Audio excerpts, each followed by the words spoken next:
And all this means that the demand for electricity is gonna keep growing over time. And that means that you need to make sure that in 5 years, you probably need another power station to cater for the demand that you expect in 5 years. And this is where I believe Eskom has fumbled the bag.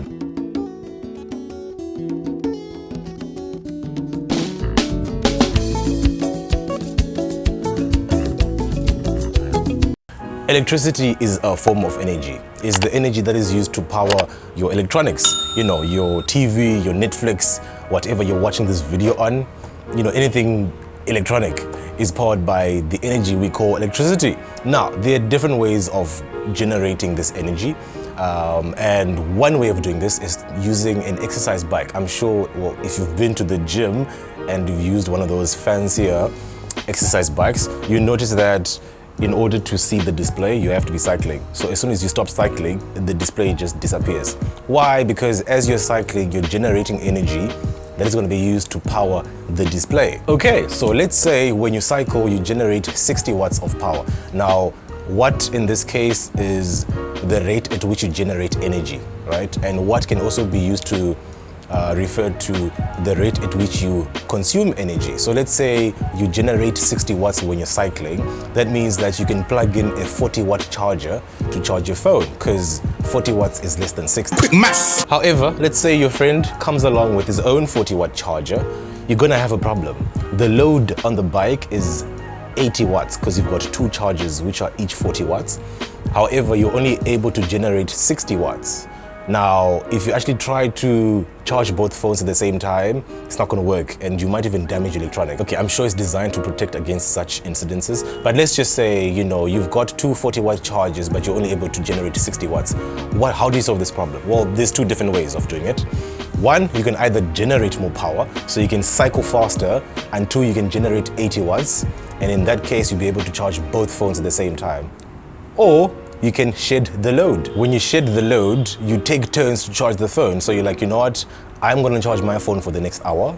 And then the second hour, I'm gonna give you your turn to charge your phone. That way I can maintain a 60-watt generation and still be able to charge both phones through load shedding. That's what load shedding is. Okay, now on to why I'm here on the roof and not downstairs watching Netflix or just enjoying YouTube. There's load shedding. Now in the real world with Eskom, we replace that bike with power plants. So that's nuclear power stations, solar power stations, coal-powered power station. And we'll replace the phone charger with Netflix, your TV, my TV, your phone charger, anything that uses electricity from a wall socket, right? That's gonna be your load. Now, basically, Eskom and ZESA, because ZESA is also facing severe power shortages, basically these guys can't cycle fast enough to handle the load that SA is demanding. That's what the problem is. They can't cycle fast enough. Now you might be thinking, why not just use batteries to store the energy? That's what my phone does. That's what your torch does. Well, the problem with that is, on a massive scale, we simply don't have the technology to make it practical to store energy. Now, the best way to actually store a lot of energy with our current technology is using what we call pumped storage, hydroelectric power stations. This is simply where you have two dams. One is very high up there and another one is, like down here. Okay, let me stick to the frame. Now, pumped storage is where you have two dams of water, one up there and one down here. During the day, you use electricity to pump water from this lower dam to the upper dam that's charging the battery. And then during the night where you need more power, you release the water from this dam and use that energy to generate electricity. That's not really a solution to solve our problem. So now, because we can't store electricity, we have to generate it as is needed. And this means that utilities like Eskom and ZESA, they need to predict how people are going to use electricity so that they can generate electricity according to that prediction. This prediction is what's called a load profile. A load profile is essentially just a graph of how people use electricity versus the day, the time of the day.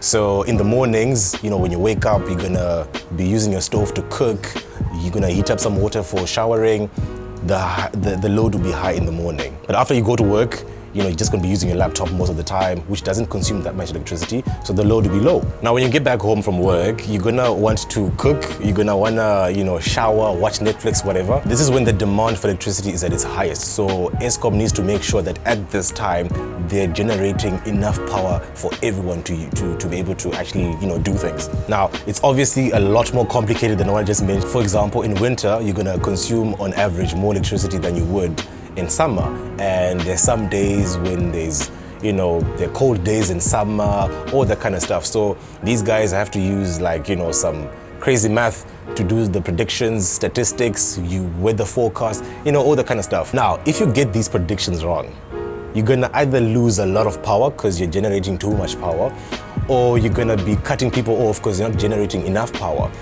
or you're gonna break the system. And if you have a situation where you're not producing enough power for the demand, the grid will collapse and no one will have electricity for like 2 weeks. Now, in your predictions, if you're Eskom, in your predictions, you need to cater for the fact that the economy is growing. In 5 years' time, people are going to be using a lot more electricity.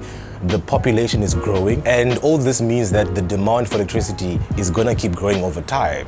And that means that you need to make sure that in 5 years, you probably need another power station to cater for the demand that you expect in 5 years. And this is where I believe Eskom has fumbled the big. The stage 6 that happened a few days ago, that actually happened because of 3 immediate factors. First, there was a failure at the conveyor belt at Medupi Power Station. So coal was not being delivered to the power stations to generate electricity. And then another power station was affected by the flood, so the machinery and all that stuff was damaged, so they couldn't produce any power. And also another third power station was affected by the rains, where the conveyor belt couldn't also transport coal to where it was needed. So basically three power stations were having issues, and we're already having issues with power, so that just put a massive strain on the system, and Eskom had to introduce 4 new stages. Like, I had no idea we had more than 4 stages. Like, when I saw the notification for stage 6, I was like, what the? Now, I believe the causes for the increased frequency of load shedding in the recent years is caused by economic and political factors and just corruption. Unfortunately, I'm not very well educated to be talking about those things, so maybe in a future video. But yeah, at least now you understand what actually causes load shedding. And I've seen tweets where people say, why don't you just shut down the whole country for 1 day and then store energy, whatever. At least by now you should understand that it's not possible with the current technology. It's not just, you can't just charge, the system. Okay, I hope you enjoyed the video. I hope it makes a lot more sense now.